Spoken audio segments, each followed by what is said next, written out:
புதுசாக இன்றைக்கி தோடு எடுத்திருக்காங்க. ஆமாம், டைமண்ட் தோடு. டைமண்ட் பார்த்துக்கோங்க. அங்கிரடிறாதீங்க. எங்கே லியா போய் தனிஷ்க்கு பலூனு அது வாங்கினதுனால ஒரு பலூன் ஃப்ரீயாக அவங்க கொடுத்தாங்க. இன்றைக்கி எல்லாத்துக்கும் முன்னாடியே நிலாக்குட்டி எந்திரிச்சிடுச்சு. நியூ இயர் அதுவுமா போய் பார்த்தா அம்மா வந்து சாமி கும்பிட்ருந்தாங்க. நல்ல விளக்கு பொருத்தி காலையிலேயே குளிச்சுட்டு பழங்கள்லாம் வச்சு சாமி கும்பிட்ருந்தாங்க. பார்க்குறதுக்கு எவ்வளோ அழகாக இருக்குல்ல சாமி ரூமு. சுட சுட இங்கே சக்கரை பொங்கல் கிளறிட்டு இருந்தாங்க. வீடே கமகமன்னு இருந்தது. நிலாக்குட்டி அதுக்காண்டியே காலையிலே பல் விளக்கிருச்சு. ஊருக்கு வந்தாலே பிள்ளைங்களை அம்மா தான் தேய்ச்சி குளிக்க வைப்பாங்க. போடி நான் தாண்டி தேய்ச்சி குளிக்க வைப்பேன் அப்படின்வாங்க.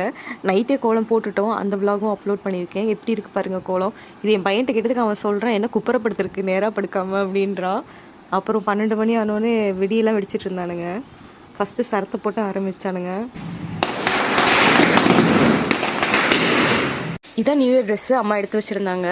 எப்போ திருச்சி வந்தாலும் என்னோட அம்மாச்சி ஞாபகம் எனக்கு வந்துடும். கரெக்டாக எங்கள் அம்மாவும் அதே தான் பேசினாங்க. எனக்கும் அதை நினச்சி ரொம்பவே அழுக வந்துருச்சு. 2-3 இயர்ஸ் பேக் அவங்க எங்கள் கூட இருந்தாங்க.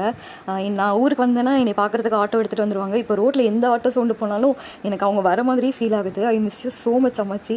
You are the greatest and best அம்மாச்சின்னு சொல்லலாம். எத்தனை ஜென்மம் எடுத்தாலும் நீ தான் எனக்கு வேணும். வீட்டுக்கு வந்தோடனே அவங்க ஃபஸ்ட்டு பண்ணுற வேலை எனக்கு நல்ல எண்ணெய் தடவி மசாஜ் பண்ணி விட்டு தலைக்கு நல்ல டைட்டாக ஜடை போட்டு அவ்வளோ ஹேர் கேர் பண்ணி விடுவாங்க. ஸோ அவங்கக்கிட்ட தான் நான் முக்கியமாக கற்றுக்கிட்டேன் எப்படி ஹேர் வந்து பராமரிக்கிறதுன்னு. அவ்வளோதான் மேக்கப் போட்டாச்சு.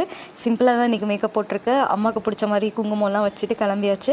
நேராக தம்பி கடை மியாவுக்கு தான் நாங்கள் போனோம். அவங்க பிரான்ச் மேனேஜராக இருக்கார். அங்கே போயிட்டு நான் ஆண்டி எல்லாம் சேர்ந்து அப்புறம் ஹோட்டலில் போயிட்டு நியூ இயர் நைட்டு டின்னர் அங்கே முடிச்சுட்டு வரப்போ குழந்தைங்களுக்கு அப்பாவுக்கு எல்லாத்துக்கும் பார்சல் வாங்கிட்டு வந்தாச்சு.